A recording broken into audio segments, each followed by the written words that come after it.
Sign up now at elevate.miami.edu for my course, Organized Rhyme. Looking at the word legacy, while involving some wordplay, I'll use the first syllable to build upon. We'll use the first syllable, leg. For the second syllable, we'll use an. And for the third syllable, we'll use the word knee. So now we have leg and knee. Can we use it in context with legacy? Let's just see. Wordsworth Productions with a S.com for all merch. I got 2 books available right now. Well, Words Are Worth Volume 1, and I also have a children's book called Socks. Age range from 12 to 15, so it's kind of like the middle school and high school age range, but adults can read it as well.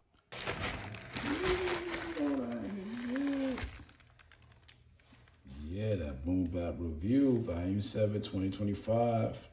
Let's go. Shout out to MC Till. Peace. What up, y'all? Welcome to another episode of What Words Are Worth. And today, I got not only an artist, I got somebody that's also like a teacher when they speak and rap, also wants to teach us through books, literary devices, anything that deals with being able to conserve hip-hop. When I read on the status, it was hip-hop conversationalist.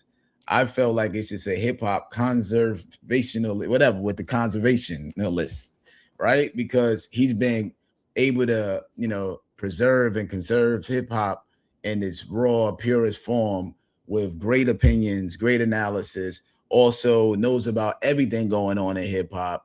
He's not just like straight, a lot of us would be like underground and some people are commercial. He's just well-rounded and just loves hip-hop from all various aspects and elements and everything what it is. And everything he's doing will be here till eternity. So that's why we have MC Till. And let's get to it. What's up, man? Good morning. Hey, good morning, Wordsworth, man. It's an honor to be here, man. Thanks so much for having me. Yeah, man. It's dope, man. Like I've been on, on your show and you've interviewed me and allowed me to be a part of this Boom Bap series, which we'll talk about. But I only feel it's right too that it's been dope that you allow me from being so dope for what you do. It allows me to go, let me find out more about this person.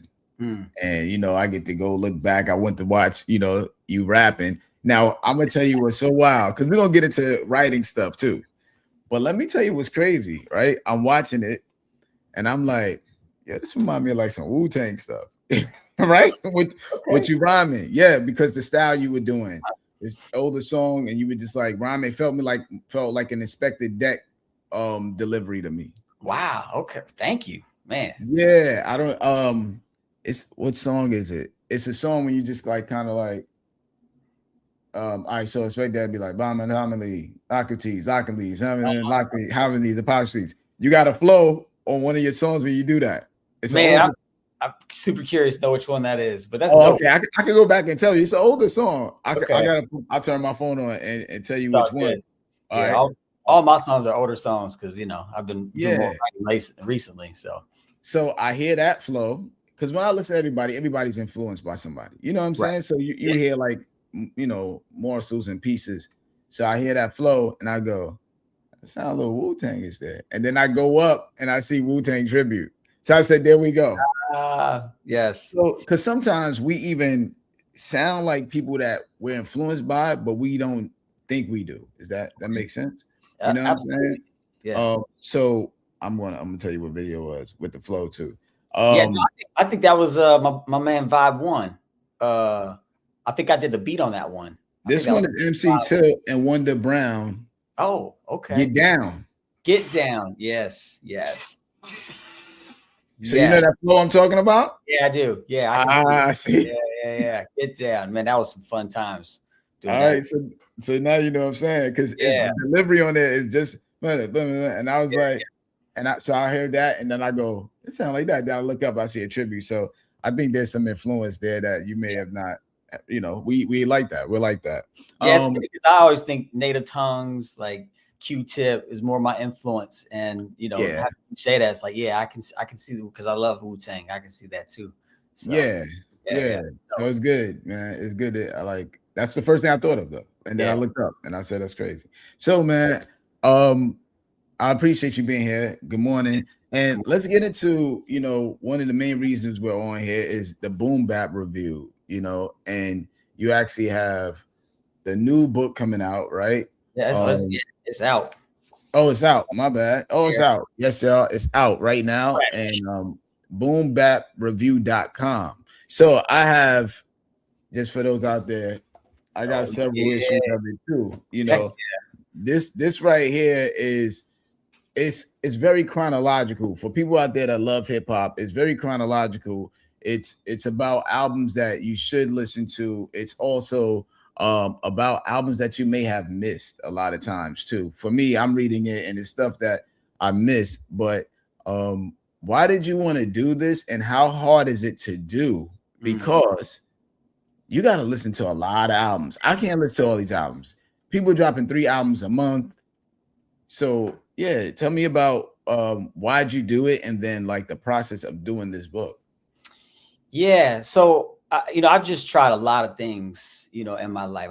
I've loved hip hop since a very young age, and so I've written music, I've made beats, did some touring. Like I just try to do whatever, like and very try to be creative, and so just have lots of ideas. And at some point, I wrote out, I think it was a list of 30 albums that I thought were dope in like 2017 or something. And I was like, 30 albums? 30 albums from 2007. I was like, these are 30 albums that I really like. And I wrote about each one. It was just like a social media post. Okay. And somewhere along the line, I thought, you know what?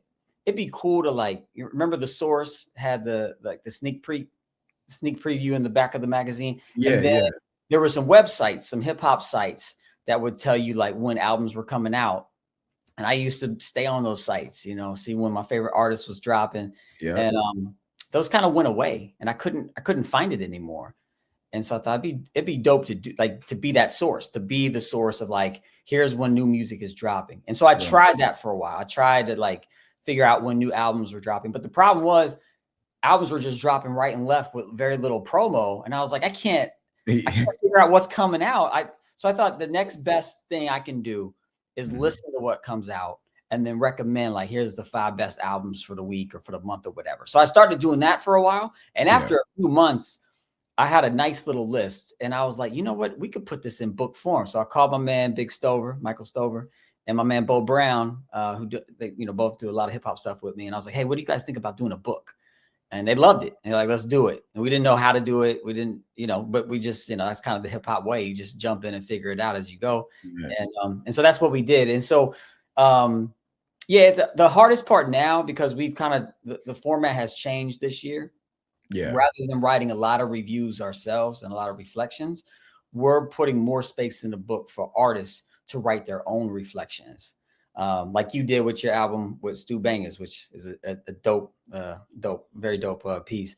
So anyway, the hardest part is staying on artists to get them, to turn it in, you were very fast, but some artists, and I know they're down, they're excited to be in the book. They want to be in the book, but life, not everyone's doing it full time. And even if you are doing it full time, that takes up a lot of time. So people, what else too, I realize some of us don't write no more. Some people do it in their head. So then when you ask them to write something, they're like, well, I don't type often like that to get down like that. Some people just write in their head. So they're like, it's kind of foreign to them. Again, they go back, so. Yeah. But yeah.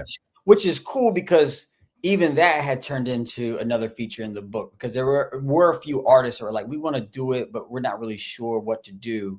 And I was like, all right, well, let me interview you. I'll just send you questions. So now we have a segment in the book that's like a written interview segment, but it's not about the artist. It's about the album they put out, which I think is a little different. So yeah. So even that, turns into something new. So how many volumes we're up to? I looked it up. I was like, oh, that one. Like, how long? What's the year up to this year? What's the first one? We're at volume 7. So our first one was 2019.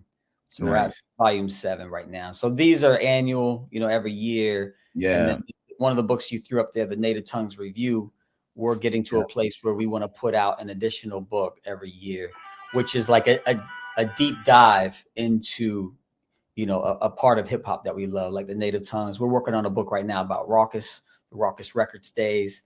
And so Yeah. So we're trying to get 2 books out a year. Yeah, I love the quality of it too. You know, Thank like the finish on it. you. Yeah. And like it feels real series like to Yeah. have it. So before the interview, you know, because we was going back and forth in time, so I'm scrambling to make sure I go get the books and stuff. So I got like a little closet back here with my library, you could say, a whole bunch of books that I've collected over the time. Nice. And just like looking through it. But I really love the quality of it. I love the writing of it as well. And then, you know, as far as you being a contributor to it, what was the key to putting it together as far as the writing integrity of it? Like, did you care about it sounding too professional versus, you know, a little casual? Yeah, my personal writing style has always been very informal. I like to write the way that I talk. And a lot of times if I get stuck, you know, writer's block or whatever, can't figure it out, I just take a pause, like, okay, just talk. What are you trying to say? What do you want to get across? Just talk it out and then write down what you say. And so that's just kind of always been my style. I'm not a huge fan of, you know, books that are super academic. I mean, they're great. They have their place for sure. But this, Right. I want this to sound like, you know, this is a dude that loves hip hop. And if you saw me, you know, at the grocery store or the barbershop or whatever, we could have a great conversation about hip hop music. You know, I'm not going to use lofty words and all these, you know, Yeah. philosophies and you know, all this stuff. It's like, no, the beats are dope, the lyrics are dope. And so I have to, like, you know, catch myself.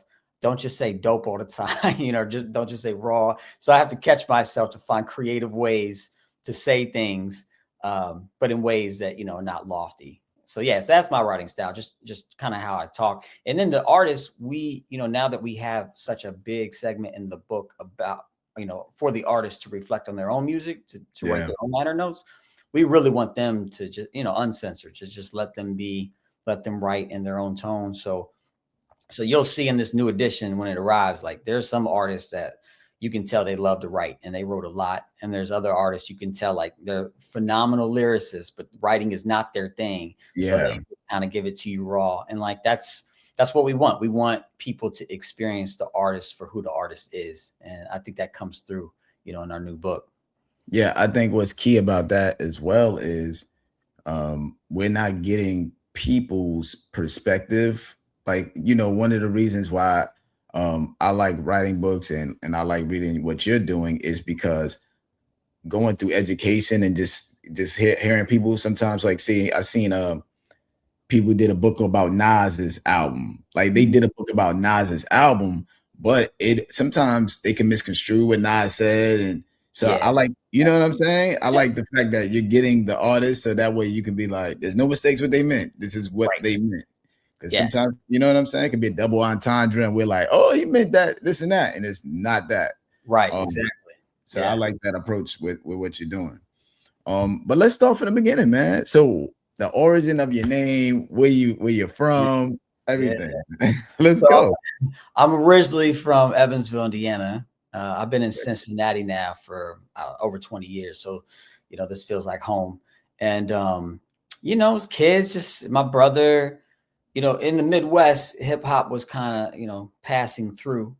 It was starting to catch on, you know, when I was a young kid, and my brother and his friends, I forget what the song was. They had some little rap song that they made up, and I thought that was so cool. And then the local radio station at the local university, it's just a few blocks down from us. They had it was either Wednesday or Thursday nights. They had a couple hours of hip hop music.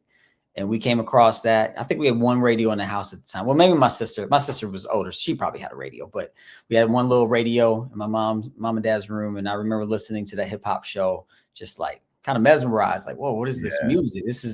I'd never heard anything like it, you know, and I was really, really engaged by it. And so from that point on, I just kind of, I stuck with hip hop. I ate up as much of it as I could, going out and buying tapes, you know, when tapes were a thing before the CDs came. And, so then I started messing around, writing raps. First of all, memorizing. I remember the Humpty Dance, Digital Underground, some Ice-T songs. So I had some songs memorized, and then I started writing on my own, you know, a few years later, you know, this middle school area. And you know, of course I was in a rap group that was going to be the greatest rap group of all time. And I was going to be the greatest rapper of all time, you know? So it was very serious. We had to come up with a very serious name. We couldn't find, all my friends, like in the group, they had really cool nicknames. I didn't have anything. What was the name of the group? I got to make sure I get that. This particular one is so stupid. This particular group, I remember, was DCT, Daily Conditioning Treatment. It was the name of a lip balm that we had in the room, and that's we thought it was cool. So DCT, that was short-lived. But anyway, I thought I was going to be this grand MC, so I was going to make this grand entrance into the hip hop world, and I was going to just be MC and master of ceremony until 1996. So this was like early 90s when I came up with this idea. I was like, I'm gonna be MC until 1996, and that's when I'm gonna reveal my rap name. So stupid idea, but anyway, so that's when it just stuck, MC Till. So it's like I never found the rap name, still searching for it type of thing. So that's the origins of the MC Till name. And then you said your brother, what was his rap name? And like you watched him rap, and that's kind of some of your influences. And then who are some of your like industry influences or local influences? Yeah, I think my brother, he never really got into it like that. Like I think it was kind of a passing fad, and like he and his friends made up this little rap song. But he liked the music too, so that was kind of the influence. Like, oh, my brother likes this, I should like this too. That's how it was for me. I got an older sister. So yeah. And he still to this day, he texted me not too long ago. It was like, man, this Mathematics song is so good by then Mos Def. And I was like, oh, you like this song? He was like, yeah, I love this. So he's moved on. Like he has lots of influences now, but he still likes hip hop. But man, as a young kid, man, like I remember Digital Underground being very influential. De La Soul, of course. Biz Markie was probably, I think, that first tape I ever owned. My other brother, my oldest brother, he gave me a Biz Markie tape for Christmas one year, and I think that was the first tape I ever owned. So Biz Markie was huge, just the fun. The documentary is incredible. Yeah. And then Native Tongues. I think before the Native Tongues, there was like Biz Markie, LL Cool J, Beastie Boys, Run DMC. But when Native Tongues came along and I heard 3 Feet High and Rising, that made a shift. That was like, okay, I want to do this. I want to write raps, and I want to create these worlds and these experiences for people, So that was a huge influence for me, for sure. And then also, like, as far as like in your area, was there like an open mic scene?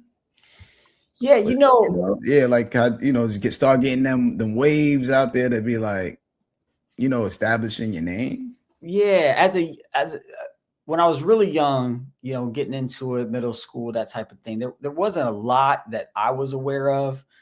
There might have been some more, like when I graduated high school. So this was like, I'm talking about the era of like late 90s, early 2000s. But that's when I started to there is a little scene here. And so like the battles were pretty big for a while. There was like MC Scribble Jam. Anything with Scribble Jam? Yeah, so I moved to Cincinnati like on the tail end of the Scribble Jam movement. So I think I was here for a few years while it was still here before, it kind of concluded. And that was dope, experiencing that for sure. But yeah, I mean, in Evansville, I did meet some really dope people. And, we again formed another group, which was gonna be the greatest group of all time. It didn't get that level, but we did put out an album that I still go back to and listen to sometimes. I'm like, man, the concepts are there. There were some super dope concepts on the album. It wasn't, it didn't. What's the name of the album? So the group was called Rhyme Rock. And I can't remember. We fought over that title, and we ended up on some long title like the flame, the torch, and the sun, or so. I can't remember. But so I started to learn like, oh yeah, there are other people that love this thing as much as I do here in my hometown. So I started running around with them for sure. And the battle scene was pretty big back then. And the live, like, I realized early on, I love performing for people, because I would go to shows, and honestly, I would be kind of bored. Like, I love hip hop music to death, and I can listen to it all day long. But the concerts, I was just like, I'd rather just listen to the music. They're just up there rapping. It's not very entertaining to me, Yeah. And I thought, I want to be different. And so I really worked super hard on creating a live show that was entertaining and very interesting and engaging, you know. So I started going to concerts and like learning and picking up on what people were doing that, you know, that was entertaining and picking up. Who were some of the favorites? So at that time I was seeing like, man, some underground cats. I remember Mars Ill. I don't know if you remember this group, Mars Ill. They were dope. And, you know, the freestyling they would do at their show. There was a dude out of I think Indianapolis named Rollo. These are like super local Indiana. Like Indianapolis was a big influence too, because I have family in Indianapolis. And so I would be up there a lot of time. There was this rapper up there named Fitty Futuristic. And before 50 Cent, you know, he went by Fitty. And then he did an album cover. I don't know if you remember the Kanye West cover, his first album, where he's in like the mascot suit. Yeah. So Fitty's first album, or one of his albums, he was in a similar suit.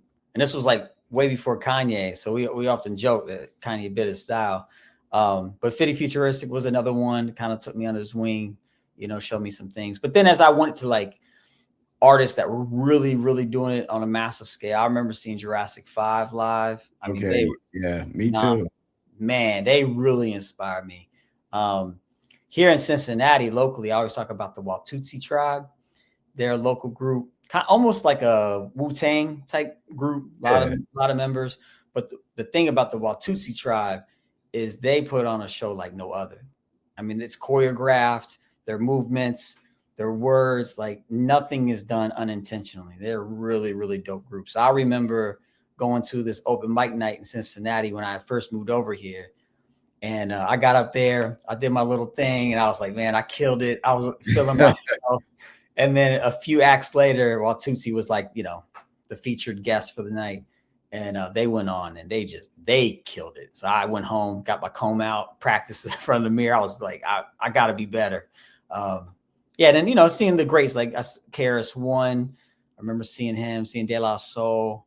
I remember seeing Black Eyed Peas before they were like the huge group. And that was super dope. Wyclef was the headliner for that show. And I remember thinking like, wow, Wyclef was way better than I anticipated, you know, and just like seeing what they do, how they interact with the audience. And it's you know, a lot of rappers think like, you know, kind of like I felt like I was all on myself. Like, all I got to do is get up there and rap and everyone will know I'm the greatest thing ever. And it's like, I think rappers kind of have that mindset. Like, I just got to get up there, be myself. Everyone's going to love me because I'm dope. But man, entertaining people, like there's a lot of intentionality around it. And it's you're creating an experience for people. It's not about, and that's what I learned. Oh, it's not about me. It's about the audience. And a lot of times in my world, when I was doing a lot of performances, people weren't showing up at these shows because I was on the flyer. I was like the afterthought. You know, I was the opening act. Yeah. It wasn't even a concert. It was some random event where they were going to have like me do a couple songs. So I was like, all right, they're not coming here because they know my songs. They're not coming here because they want to hear hip hop music. They may not even like hip hop music. So I was like, what do I need to do to bring them in, to get them interested and to give them something that they'll remember and, you know, walk away with like, yeah, I like that guy. So I spent a lot of time and attention on that, you know, and that was fun. That was a fun times in my life doing a lot of performances. Yeah. I mean, when we would do EMC, we always flew in days ahead to practice. Yeah. When me and Punch would do shows, we always rehearse. Before I do a show, I rehearse here at the house. So I understand, like, I'm going there, it has nothing to do with me. Right. It's something to do with trying to earn a new fan. That's pretty much how it is. Like, all right, there's going to be people that don't know nothing about me at all. How do I get them to spread the word on what I do? So when you were writing, paper, pen, it was computer, phone in your head. Did you ever write in your head or any of that? Yeah, I mean, it was always paper and pen, you know, growing up and for a long time, because, you know, phones weren't. I didn't get a phone till I was, you know, an adult, so like that wasn't really a thing. So now it's if I'm writing lyrics now, I'm usually thinking of the lyrics in the car, and then, you know, typing it out, you know, maybe a voice memo. Well, one thing that I really, you know, came to adopt was a policy of like never reading the words off of paper or off of the pen when I record. And sometimes I will, like if I'm in a time crunch. Yeah. But what I realized is because I when I was recording and performing, I realized that after I recorded an album and I went out and performed it, after performing it, 20, 30 times, it was like, oh man, I could have made this song a lot better, because I realized what works, what resonates. And so I flipped it. One year I did a local tour. I did a 7-day tour of Cincinnati, and it was super small shows, like at someone's house, little coffee shop. But I booked 7 nights straight. I memorized, my set that was going to become an album, and I performed it, 7 times. Because there's just something that happens, at least for me, when I'm performing music for people. It's just like it refines the song, it refines the lyrics in a way that just like practicing at home doesn't. And so that was a really cool experience, because then I recorded music after that using those songs. It was like, man, I really like this, because it felt like I was like, I had a relationship with the song, and I was better, and I was knowing where the the faults were in the song and cutting that stuff out. So yeah, so growing up, it was always paper and pen, and now it's mostly just in my head and then writing or typing it up on the computer, laptop. Yeah, it's interesting to hear what you said though, like as far as like going into the booth and then like recording it with without reading it, right? Yeah. Because I've interviewed a lot of people, and then everybody has their ways. Like I go straight through it. I no punching in, so that's one of my questions, of course, So as far as that as well, do you do any punching in straight through? So I've heard so many different things. Some people don't care, some people go off the top of that, it's all these things. I really changed my mind on punch-ins, because growing up in hip hop, you come up with these rules in your head sometimes, and it's like, oh, you can't punch in, gotta go straight through. It's like, this is arbitrary. But then I remember listening to Phife Dawg's solo album, and listening to a lot of Cormega stuff, and I was like, man, it sounds like they punch in a lot, and it sounds dope. Like especially Phife Dawg's album, like it felt like he punched in a lot on that song or on that album, especially that first single that they had. And I was like, that sounds dope. So then I was like, well, really what matters is like, what's the end product? Is it dope? Am I going to listen to it and enjoy it? Or my friends going to enjoy it? Or people, that like hip hop going to listen to it and enjoy it? So it's like, who cares about these arbitrary rules? So I don't care, like punch in, straight through, whatever. My thing is, am I comfortable with the song and the lyrics? Yeah. And that's why I started performing the lyrics before I would record it, because I wanted to go in and record, as perfect as I could, not so that's crisp and clean, but so that's from my soul. It's who I am. Like, it's exactly how I want it, and it feels good. So that, more than anything, was kind of my policy when I was recording a lot. I'm going to know this song front and back, and I'm going to give the best version of this song. And I just found it was fun that way, and I go in there and I knock it out, be like, yeah, I felt good. And I would often not even listen to it. I would just know, like, if it feels good, if it comes off, I'm not going to worry about little meticulous things. Or maybe I, said this or whatever. Like, if it felt good, let's do it. Let's go with it, So that's kind of how I did that. Yeah, one of the punch-ins that I hear on a record that every time I hear it is Nas' Memory Lane. It's like the last verse, like some Jet Black, and then you hear punching Jet Black influence that back. I was like, man, I could hear the punching, but I'm like, that probably people don't know or care, but I could hear it because I'm like, oh, that was a punching right there. Just the way it came in, So, but I'm on that vibe too. Like the finish and final product is what people get. They don't care if anything like that. And then what about chorus or verse first? Either or, just kind of however the creativity comes. It's how I always did it. What's crazy is I remember I used to write to songs with lyrics on it. Can't do that as much anymore. Like, yeah. Right to the instrumental, like that's what I do now. But when I was a kid, like I remember getting into it. Like I would just put on the song that inspired me, and I would write to it. But yeah, chorus or verse. Like if I think of something snappy, like, oh, that could be a chorus. Then just let it flow that way, or just do the verses and then hope find some inspiration for a chorus. So either one and both. Yeah, I remember when I was in college, that's kind of like where I kind of started kind of peaking with doing stuff at that time. I would always love listening to like the Hit Squad or Def Squad, Posse Cuts. Remember Posse Cuts were like, I mean, you get Rampage, you get all these different posse cuts. And I'll be like, what is my verse going to be like? And I would write a verse based on how I would come on that record after Redman. Yeah, like, oh, wow. Okay, Redman he's finished. And now this is what I say. Now Wordsworth comes in. That's dope. Yeah, that's what would keep me hyped, because I'm like, man, what will my verse be? Can I write a better verse than everybody that's on this record? Yeah. So I would stay excited like by doing that a lot when I was in college, because I used to love that era of the I guess the posse cuts with just the mixture of artists. I always thought that was one of those eras that now you can't do nothing. It's so whack, man. We can't even do like another Who's the Man movie. We can't do none of that. You know what I'm saying? Like, you know, everybody arguing with everybody. You don't know who's gonna show up on set and start a fight. Yeah. That's nuts. Yeah, that was a dope era. So how about how long to write a verse and a song? Also, we're gonna get into your beat making too. I want to know about that. Yeah, that's what I do more now. You know, when I was writing a lot and recording a lot, verses and songs wouldn't take that long. Well, I take that. The verses, writing it wouldn't take that long. And initially, you know, going straight from like writing it to recording it wouldn't take that long. But then when I, you know, adopted this new policy of like, okay, I'm going to really know this song before I record it.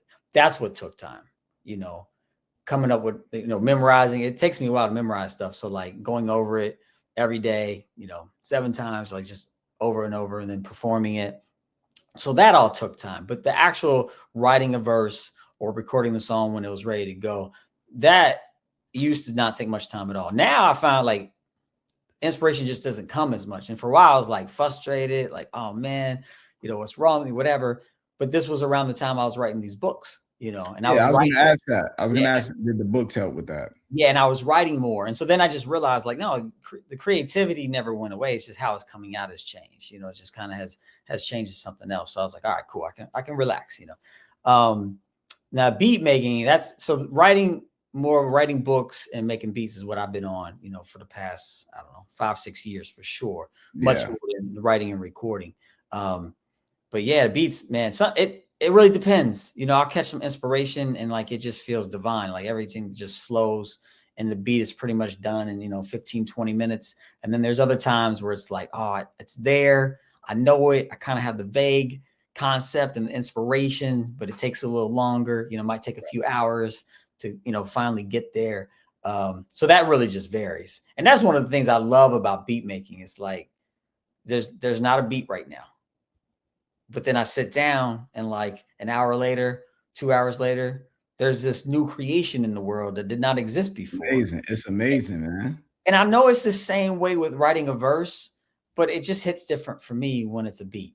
There's just something about, you know, putting it on the little thumb drive and coming down and, you know, playing it in the system or playing it in the car, or whatever. And it's like, man, I help create this thing that I'm listening to now. Yeah. And if I really like it, you know, it's, you know, sense of pride. It's like, yeah, I did this. It's dope. You know, can't wait for people to hear it, you know? So yeah, there's just something about that process of like starting from nothing and then having something that's just really inspiring to me. And it fascinates me every time, you know? And so I love beat making. It's so funny too, like about when I'm thinking about like making a beat has like a lot more acceptance to just people. Like you can make a beat, get in a call with people that don't like hip hop and they'll just vibe with it.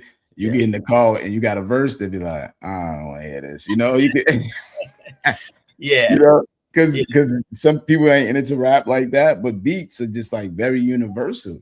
Very universal. I mean, that's the idea of like music as the universal language. I mean, when you spit a verse in English, it's like, you know, there's concepts and there's ideas that are just not going to resonate even with people that speak that language. But, you know, music is just different. Like instrumental music is just different. You know, it's just like immediately, unless it's just super whack, usually something connects with someone, even if it's just the rhythm and they can feel it, even if they don't like the beat. You know, there's just something that initially automatically connects in a way that I think a verse doesn't universally connect, you know?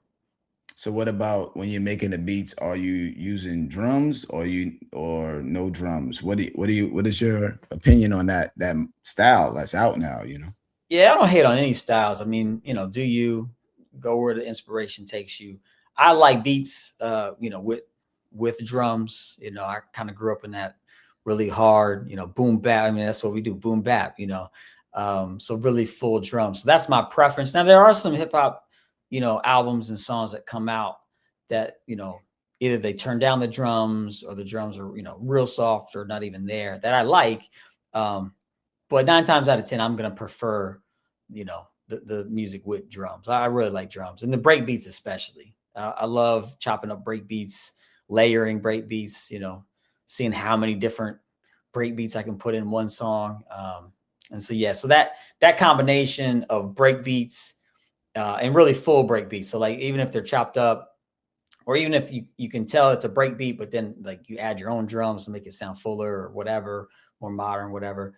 And then, you know, with the sample, with the more of the vintage sample, I love horns and vibraphones and like that style. So that combination of breakbeat, drum, bass line, stand-up bass line. I love stand-up bass line samples, horns, pianos. That combination is what I really love. Yeah. And then who's your influences on the beat side? Man, it's a lot. So, you know, early on, like I said, Native Tongues really gripped me. So like Prince Paul and De La Soul, you know, Q-Tip and Fife, and Tribe, you know, the sound that they were making. I love the first Black Sheep album. Well, I love the second Black Sheep album too, Mr. Long. I mean, the beats he was making, just phenomenal. Yeah, so some of those were some of my early influences. And then, you know, of course, DJ Premier, like the Large Professor, you know, those types. And yeah, there's Eric Sermon, Dilla, RZA, of course. You know, those are kind of like the early to mid 90s producers that kind of crafted that sound of that era were the ones that like really influenced me. And, you know, of course, today there's folks that influence me now, but those were the ones that really, really influenced me then, inspired me. So. And then are you better at creating at home versus going into the studio? Some people have a studio at home, and some people do like to write and make everything in the studio. What's your method to that? Yeah, I always like doing it at home, or just like, I never went to studios too much, to be honest. Like, you know, I had some friends that, you know, kind of had makeshift studios. And I just, from the beginning, I was very much like, you know, do it yourself kind of person. Like I was never like chasing a label or chasing like this studio or that studio. I was always chasing like, how can I do this? How can I get the computer and the software and all that and do it myself? So yeah. So, you know, I did some writing and some recording with friends, you know, on the road and whatnot, but most of it was at home for sure. Home studio. Yeah. And then what do you like as far as the atmosphere? You is it by yourself? People in it? You know, because, you know, hip hop has a stereotype that if you say tell somebody, yeah, what do you do? I make hip hop music, I rap, I'm going to the studio. They automatically think it's going to be a wild night in there. They think it's going to be weedy. They, you know, you're inviting the studio, they probably have this whole preconceived notion. Yeah. So what's your vibe? Morning time, nighttime? Yeah. Well, today it's whenever I can get it in, you know, being married, having kids, you know, all kinds of things going on. So just whenever I can get it in is when I do it. When I had a little bit more time and space, you know, a big thing for me was just experiencing things. I wanted to experience life. So I love traveling, and I try to travel as much as I could. I lived in different neighborhoods and had really cool experiences in different neighborhoods, listening to people, getting to know people. You know, I really, really tried to ensure that I wasn't just like making up things or just rapping to be rapping, but I wanted to tell stories and write about things based on, you know, the experiences I was having. And so that was really big to me. Like I can't have an interesting album if I don't have an interesting life, you know? And so just being open to experiences and to new ideas and different ideas was very important to me. And when I had more time, yeah, like creating at night, a lot of time, you know, writing at night by myself. I liked creating by myself, you know, going out there, experiencing things, and then getting home or wherever and be like, all right, let me write about this, let me reflect on this. And sometimes I'll just write bullet points like, here's some really interesting ideas. You're right. And then I start writing about those ideas. So yeah. And then as far as writing to the beat, with or having rhymes prepared. Now, me and you come from that era of somebody could walk up to you and just all of a sudden you're in a cipher. Right. I don't know the last time I've seen a cipher outside. I really can't. Same. You know, like it's just become such a way to make money that kids don't even care about trying to prove to you if they're good or not. It's just I'm just gonna go in the house and record and upload it tonight. So quality control is out the window. So that used to be our way that we knew who was dope, and kind of like if you couldn't hang in the cipher, the ciphers get smaller, and then this is the core people that everybody liked, right? Right. So having a whole bunch of rhymes, I tell people I don't have a whole bunch of rhymes here. I have rhymes for albums that are coming out or on, but not just like a random rhyme there. Yeah. So how do you approach it? Do you have rhymes sitting on the side that you're waiting for the beat, or you wait for the beat? And yeah, kind of all the above. I was always like kind of all the above approach. I remember I always wanted to have 2 or 3 verses ready because I knew someone was going to test it, because you know hip hop is like the only one where if you sing rap, they're like, all right, rap for me, you know. So I always wanted to have a few ready, and different scenarios too. You know, I wanted to have one ready that was like really lyrical, and one that was more like, you know, surfacey, you know. So I always had a few ready, you know, just for that. And sometimes those would carry over and I would record them, you know, but those were usually pretty, like, I wouldn't say fluffy, but, you know, just kind of not really about anything, just rapping to, you know, to try to entertain you on the spot type of thing, you know. Yeah. I laugh at it because I remember that mindset, and me and you both know what that was like. You know, you just roaming, living your life, and then you just any moment you just gotta have these 3 verses. So it's so funny. I heard you rap, spit something. Like, all right. Yo, that was crazy. I remember being on the train one time and bumping the Super Nat. Oh, word. Yep. And he was like, yo, you Words. And I was like, yeah, what's up, man? And we basically, I think that's my first time meeting him. Okay. He was like, yeah, man, I heard you go, you know, you like to rap top of the head, man. You know, one day, you know, we got to get it in, man. You know, I got to see what you like, you know, off the top of the dome, man. It was on the train. So I think I just got on the train and he was getting off the next stop. Okay. So it was that fast in New York. But it was one of those things of like meeting people that you knew had that level, or you just meet them. And it was kind of dope in some regards that you just knew. Maybe if me and him had like 4 stops to go, we might have been rapping. You know what I'm saying? Sure, yeah. That was like a real dope encounter. And but like, you know, it was wild. You had to be like armed up. Today it's kind of like you could or should maybe have some verses, but for the most part, it's kind of like, you know. Yeah, people don't ask it as much anymore. But one thing I do remember doing a lot, and I spent lots of time on this, is I would edit verses for a long time.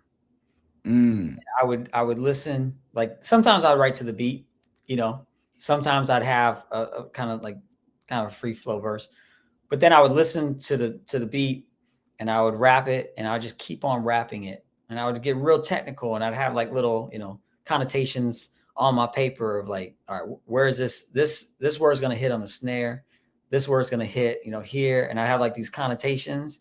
And I'd play around with it. You know, I'd move words around and be like, all right, well, what if I move this word off the snare and put it, you know, on the, you know, the downbeat or whatever. And so I had fun with that. And sometimes I would do it just, you know, because it was fun trying it different ways. And then I feel like I was able to perfect some songs, you know, some verses that way, paying like very close attention to where the actual word hits. And then I realized I didn't need as many words oftentimes. So I get rid of tons of words, does and A's and all these. I was just like, I don't think I need that word to make, you know, for it to make sense. Let me cut this out. And I remember talking to younger rappers, because I work with kids a lot, and I would tell them like, you don't need half those words, you know, and it would be a lot easier to rap and it'd be a lot more fun for you to rap if you sit down and start taking out words you don't need. So I enjoy the revision part.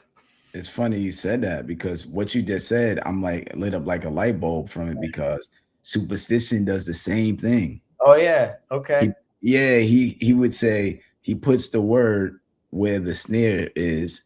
Yep. Because a lot of times you can finish writing a verse you could write a verse to a beat or go, you know, you didn't record it yet, and you forget where you jump in at.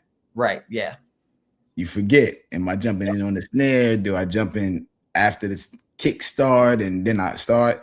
And then you got to kind of, you know, remember it again. So it was interesting hearing you say that, because it's wow, you know, y'all are doing the same techniques, but don't even know that y'all are doing the same techniques. Yeah. You Yeah. know, which is kind of crazy. Sure. So that was kind of dope to hear that. And then when you going back to the beats, what's the process of you picking a beat that's for you? Maybe when you're making your beats and you're like, I'm gonna keep this, or I think I can hear this person or there, or when somebody sends you a beat. Yeah, I mean, for me, it was just what grabbed me, you know. Because you said you're in the storytelling, you know. Yeah. I mean, I think it depended on the beat, depending on the mood, depending on the, you know, song. Like, yeah, there was tons of times where I made a beat, be like, oh, I'm gonna keep this one, you know. I really like this beat, you know, for whatever reason, I'm keeping this one. So yeah, I mean, there's tons of beats. It's like, man, I was stupid. I should have just posted that one because I never used it, you know. But yeah, it just kind of depended on the mood and what, you know, what song. Maybe I had something written that was just kind of pieced together, but there was never like a beat for it. And I make a beat or I hear a beat, like, oh, that would be the perfect beat. So it just really depends on the lyrics, on the mood, what I'm going after. So yeah. And then as you're creating, okay. I was say, generally speaking, I mean, a beat with, you know, some full drums. If you got full drums in there and you got breakbeat in there, and if you sample a stand-up bass line, you got a little, you know, little crackling noises or something to make it kind of raw, but not, you know, not too raw. You got some sort of cool vibraphone sample or like a horn sample or something. One thing I love about the 90s, and especially like the early to mid 90s, and like I think the beat miners were like the masters of this, of making a beat for the lyrics to sit right on top. It was like they never overproduced anything. The beat miners was just so good at that. Like the beat and the rapper on it, it was just like a perfect match. Tribe was amazing at that too. And that's one of the things I love about that era. And I love about a lot of music today that I like is like, it's not overproduced. There's room. There's nothing fighting in the song. It's like the lyrics and the beat both have their space in the song. And like, it fits. And so that simplicity, I love that simplicity of beats. So usually if someone sends me a beat and there's tons of stuff going on, I will almost never pick that beat. But if there's, you know, if there's a lot of room for the MC to do his thing or her thing, and there's just, you know, so I like subtle, simple beats. Like on that new Nas album, the Pause Tapes. I think that's the name of the song. Man, it's such a simple beat, but it's probably my favorite beat on there. Like I like that simplicity of just like dope drums, dope little sample, and then the MC comes in and does his thing, you know. Yeah, when I talk to Mr. Walt about music, when we like call each other and be like, yo, you heard that? This is now, you hit it right on the head. That's exactly how he is. He's like, nah, I got too much going on. And yeah. He'll tell you, he'll be like, nah, I got too much going on with it. You know, you don't need, it just need this, it just need that. So you know, you hit the nail on the head with that one. And then what's like your studio setup like? You know, when you're making the beats, what are you using? What's that, you know? Yeah, well, I do a lot of chopping of break beats, chopping of drums just on, you know, software, you know, on the computer. I got started with what was it? ASRX, I think it was, and hitting the pads. And that, actually before that, backing up, before that, a buddy of mine was like, you need to get this 8-track recorder. So I got this 8-track recorder and realized like, oh, I can't really make beats with this. I was young. I didn't know. This is just to record. So I was like, well, how am I going to make beats? So I had like a little drum set from a neighbor and we just messed around and just figured how to make drum beats. And so that was really helpful, just not really having much, you know, to work with. So that just kind of helped my creativity and innovation. And then, you know, over the years, you know, kind of move into drum machines and learning the, you know, all that to just like being able to listen to a break beat, listen to a sample and be like, okay, I know exactly how I want to chop this up and doing it more mechanically. But I don't think I could do it mechanically now. if I didn't have that experience, you know, for much of my, you know, formative years of like actually playing it or, you know, doing it on the pads. But yeah, now it's much more mechanical and methodical because it's like I hear it and I see it and I'm like, that's exactly how I want it. And I'm able to just cut it up, you know, using software like that. So my studio is very little, like it's not even a whole room. It's a small room in the house. Yeah. And it's a small corner in the small room. I'm right here. I literally sit like this and lyrics here. I got my focus right here, and that's it, you know. Yeah. And really, you know, I think about it's small in that way, but it's so big in the way of like sampling because, you know, I'll sample anything, but the last, I don't know, 5 years or so, I've gotten really into jazz samples. And what came about was like I started listening to jazz, not just to find samples, but to enjoy the jazz. So I got it like Lee Morgan, and you know, other you know, John Coltrane and all these greats, and I would just listen to enjoy it. And man, I like something like a consequence of that is like you find all these amazing samples. Like you find even better samples when you're just listening to enjoy it and appreciate it than when I was just listening to find the samples, you know. So that's been really fun because, you know, you listen to hip hop, you listen to MOP and Wu-Tang and like listen to all this like really hard, and then you listen to some jazz and it's just like there's just something about the dichotomy of like really raw street hip hop and jazz. And I think part of it is like just knowing that jazz used to be that, like jazz. A lot of people think jazz is like what you hear in the elevator, but like, you know, when jazz was coming up, like that was the scary music. That was the music that people were like, you know, disrespecting. And that's where the, you know, stuff was going down, street stuff. Like that was the soundtrack to that. So it was more of a scary music versus what we think of jazz today. And so listening to that and then listening to hip hop is kind of a fun dichotomy. And that it's also kind of one of the same too. So that's been fun. And you mentioned like scary. What about AI making beats? Are you Man, scared of that, or what's going on with this? you know, I feel like I agree. Like De La Soul was asked this question. Rest in peace, Dave. But it was recently, so it was just Maceo and Paz. Yeah, I agree with what Maceo was saying. He was like, they always embrace technology, always embrace it. But he was like, just like anything else, you know, you have to use it responsibly. You know, yeah. and that's kind of how I feel. Like I'm not really sure I like this idea of just like all out AI making the whole song, making the whole beat. Maybe I'll come around to that someday, but like that does not feel right to me, you know. But utilizing AI in certain ways, you know, like Maceo said, doing it responsibly. And I think that's the thing. Like we don't really know what that looks like just yet because it's so new. And, you know, like you said, it is kind of scary.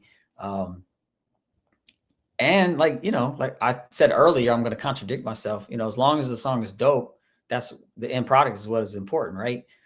But what if AI is the one making it?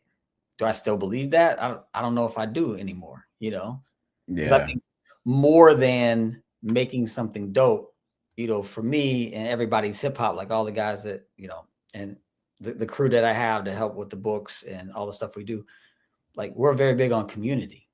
You know, that's something AI can't really do. I mean, it can assist community, like you can use it to set up meetings and different things. But I mean, community kind of has to happen when two humans get together or, you know, multiple humans get together. And I feel like that's kind of the brilliance of music. And especially, you know, a culture like hip hop, it's like the community that is formed making the music. And the list, it's just a community experience to me. So that's where AI kind of comes in. It's like, I don't know if I like this because it takes out that community part. Like, is it just one dude now just knowing the right prompts to write into, you know, the AI software, and then that's the beat and that's the song? Like, feels like it takes away from community, doesn't build it up, you know? And then as far as like, you see like with Timbaland, that issue with Timbaland, and then you see there was an AI artist that was on the top of the charts. Yeah. Do you feel like it's trying to like it will kind of, to me, I'll give you my opinion just real quickly though. I think like it's gonna be very hard to sustain making music if you don't have a certain infrastructure already in place. Yeah. Like a certain infrastructure, a certain place where people go, like people that really support you are getting that, and you have an understanding of your audience. I think overall without that, AI is gonna just pretty much make a lot of people just be like, I'm out of here, because it's just so hard to sustain without having something kind of etched in stone already. I think that's just kind of making it more to me. I think it's a hobby for a lot of people anyway to do music. Some people make a living from it, which is cool. You can make money here and there from it, but I think it's going to become more of a hobby because people are going to be like, man, I'm doing all this hours and time, and somebody just hit a button and the album and the song is done. Yeah, and I feel like this is why we need to double and triple down on stuff like this, on on books, documenting, preserving, because I just feel like for the most part, I don't think people have lost this. People need people. People need human touch. People need be consoled when they lose loved ones. They need community when they're getting a new job or having a baby. Like, we need community.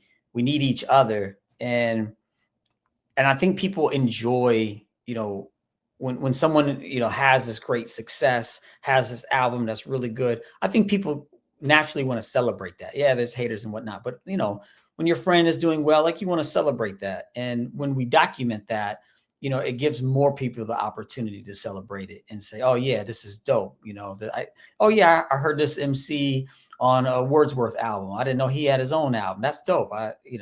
So I feel like the more we can document, the hip hop that we love, the hip hop that, is putting something good into the world. I think it's the more we can do that, the better, I think, as a way of pushing back towards the negative consequences that AI brings. So give people like 3 pieces of your work that you want them to check out. Somebody had to get to know you from when you were really into rap. And you like, man, that verse I did was kind of cold, man. I wish people would check that out. Or this song, or this album, or this beat, if you produce for other people, whatever. What are 3 things or 3 pieces of your work? If you got more, it's cool too. You can even include the books too. So just 3 things that you're saying like, oh, you check me out. I did that. I did this and I did that. All right. Yeah. Well, I would encourage everyone to see, what kind of goofball I am when it comes to performing for people and the lengths I will go to entertain people. I would go to YouTube and search MC Till raps on his head in a phone booth, and then hit me up and let me know what you think of that video. I did all the beats for there's this really dope MC in Cincinnati named AC. So just the letters AC, the entity. And he's a cool dude, like really good dude. Good, What's the name of the album? So I did 2 albums with him, Power 1 and Power 2. I forget, like, there's a subcontext for each one, but Power.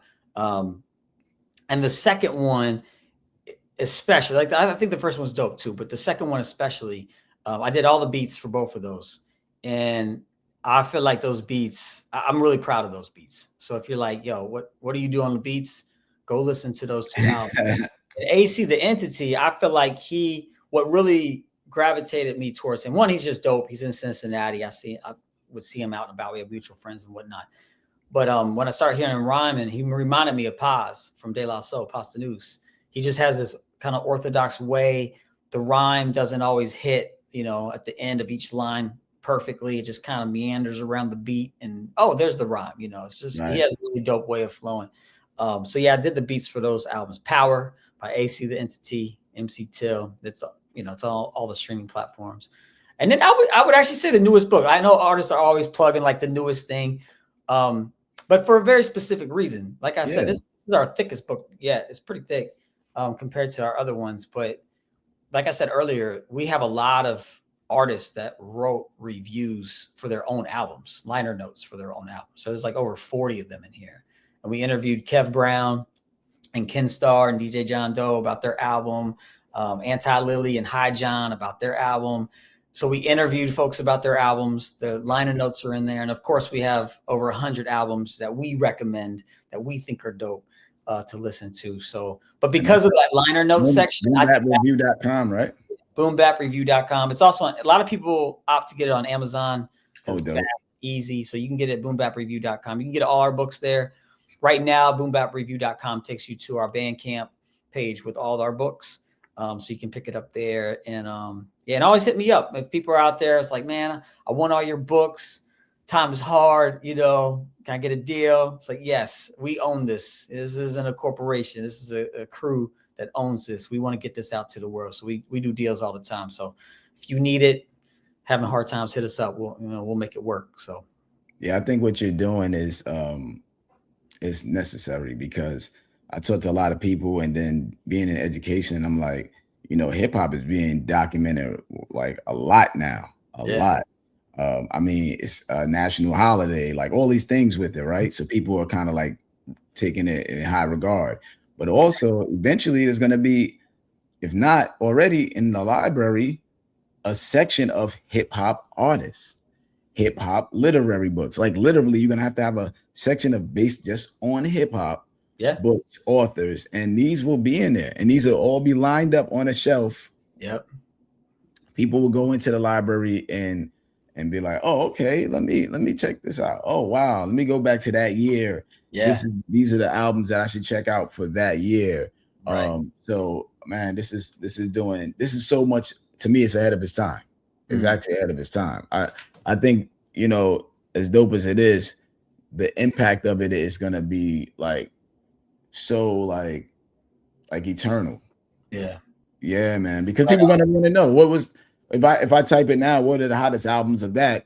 You know, I'm gonna get, you know, I might get some albums that I like, but you go into getting albums that even some people may not even know that were on the radar, artists that people should check out. So everybody out there, make sure you definitely check this out, because you'll find some albums in it, and you'll get a lot of, oh, I even know that came out. Yeah. Remember, you know, I've been looking for that artist, and the way you've been able to do it, man. So, you know, MC Till, I want to thank you, brother, for being on the show, man, and you know, waking up early, because you know, I know how it is, man. It's for everybody out there. It is a Saturday morning. We started at 9. We've been kicking this since like 8 a.m. trying to get it together, and you know, I really, you know, have high respect for this gentleman, because he always includes me, and he does not have to include me, man. There are millions of rappers out there, and he always includes me or finds some way to include me in something that's going on, especially with the books or whatever in general. But to be included is very I appreciate being included, you know, because I'm sure everybody out there likes to be included in something, right? We're not here just doing stuff and just to have it in our own confinement and not for the world to hear or to share. It's all about sharing. That's why we do this, you know. So I want to thank you for always including me, and make sure y'all get the book, and you know, we'll catch up on more, you know, and talk, you know, maybe we can talk off air too as well, man. So everybody out there, all the links in the description. The links will be in the description to get the book. Make sure you like, subscribe, comment, and do all the above. Like I always say, what are your words worth? Peace, y'all. Peace. Thank you. Thank you.